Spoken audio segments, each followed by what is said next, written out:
இந்த க்ஷேத்திரமே ரொம்ப ஆச்சரியம். 3 தளத்தில் இருக்கு கோவில். கீழ்தளம், நடுதளம், மேல்தளம். கீழ்தளத்தில் வைகுண்டநாதனா அமர்ந்திருக்கிறார். இது பரமேஸ்வர விண்ணகரம் இல்லையோ, விண்ணகரம்னா வைகுந்தம். அப்போ கீழ்தளத்தில் அமர்ந்த திருக்கோலம், நடுதளத்திலே ரங்கநாத பெருமாள் கிடந்த திருக்கோலம், மேல் தளத்தில் நின்ன திருக்கோலம். 3 தளத்தில் பெருமாள் எழுந்துள்ளிருக்கார். இது தொல்பொருள் ஆராய்ச்சிக்கு அவர்களால் பராமரிக்கப்படுகிற கோவில். எண்ணிறந்த சிற்ப வேலைப்பாடுகள் எங்கே போனாலும் அப்படி தான் இருக்கும். வாசலில் நுழைஞ்சதுலேருந்தே எங்கே பார்த்தாலும் பழைய நாள் சிற்பங்கள். சரித்திரம் எப்படி போகிறதுனால், பரத்வாஜ முனிவர் ஓர் முறை ஒரு கந்தர்வ பெண்ணினிடத்திலே ஆசை கொண்டார். அப்போது பரத்வாஜ முனிவர் அவரிடத்தில் ஆசை ஏற்பட அந்த கந்தர்வ கன்னிக்கு இந்த குழந்தையை எப்படி ரட்சிக்கலாம் என்று பிரம்மா சந்தேகப்பட்டார். அப்போது பரமசிவனாரும் மகாவிஷ்ணுவும் கவலைப்படாதீங்க, நாங்கள் பார்த்துக்கிறோம் அப்படின்னு சொல்லிட்டார். அதுக்கப்புறம் விஷ்ணுவும் பார்வதி தேவியும் வேஷமிட்டு கொண்டு இந்த குழந்தையை காப்பாற்றி வந்தார். அப்போ ஈஸ்வரனும் விஷ்ணுவும் சேர்ந்து ஒத்துனதுனாலே குழந்தைக்கு பரமேஸ்வரன் பேர் வைக்கப்பட்டது. இவன் தான் பிற்காலத்தில் பரமேஸ்வர பல்லவன் என்று நீண்ட பல்லவன் அவனாவே வாழ்ந்து வந்திருக்கான்.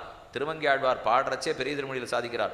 பல்லவன் வில்லவனென்னு அகில் பலராய், பல்லவன் வில்லவனென்னு அகில் பலராய பலவேந்தர் வணங்கு கடல் பல்லவன் மல்லையர்கோன் பணிந்த பரமேஸ்வர விண்ணகரம் அதுவே.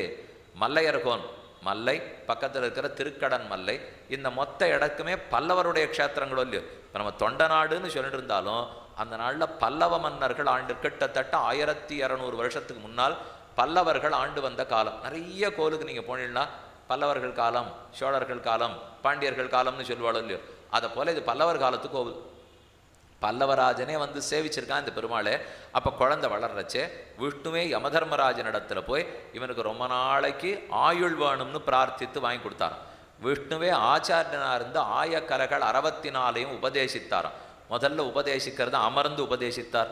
கீழே வைகுந்தநாதனாக இருக்கார். அப்புறம் இவனுக்கு ஆசீர்வதிக்கணும், நின்ன திருக்கோலத்தில் ஆசீர்வதித்திருக்கார். மேலே நின்னதில் இருக்கார்.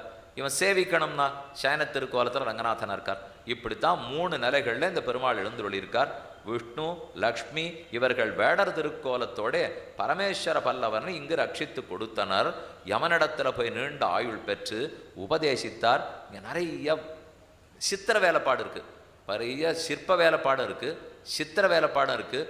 சீனத்திலேருந்து ஒரு பெரிய பிரயாணி வந்தாரோ, யுவாங் சுவாங்னு ஒருத்தரை பற்றி சொல்லுவாள். அவர் இந்த கோவிலுக்கு வந்திருக்கார்.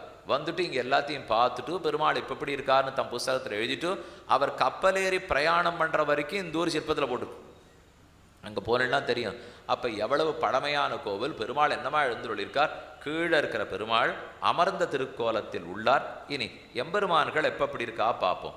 வைகுண்ட பெருமாள், கீழே இருக்கிறவர் வைகுந்த பெருமாள். எந்த ஞானத்துக்கும் குறவில்லாத ஊர். மேற்கு நோக்கி வீற்றிருந்த திருக்கோலம், ஆச்சரியமான கோவில். வைகுந்தவல்லி தாயார், ஐரம்மத தீர்த்தம். இந்த ஐரம்மதம்ங்கிற புஷ்கரணி நாம் வைகுந்தத்துக்கு போகிறச்சு அங்கே இருக்குமா, அது ஒரு குளம். ஐரம்மத குளத்தில் குளிச்சுட்டு உள்ளே போவோமா. அதை போல் இந்தூர் புஷ்கரணிக்கு ஐரம்மத புஷ்கரணின்னே பேர். ஐரம்மத தீர்த்தம், முகுந்த விமானம், ரங்கநாதர் நடுதளத்தில் அதாவது முதல் தளத்தில் உள்ளார். அவருக்கு ஒரு உற்சவர் இருக்கார். ரங்கநாத பெருமாளுடைய உற்சவர் வரந்தரும் மாமணிவண்ணன் அந்த பெருமாளுக்கு திருநாமம்.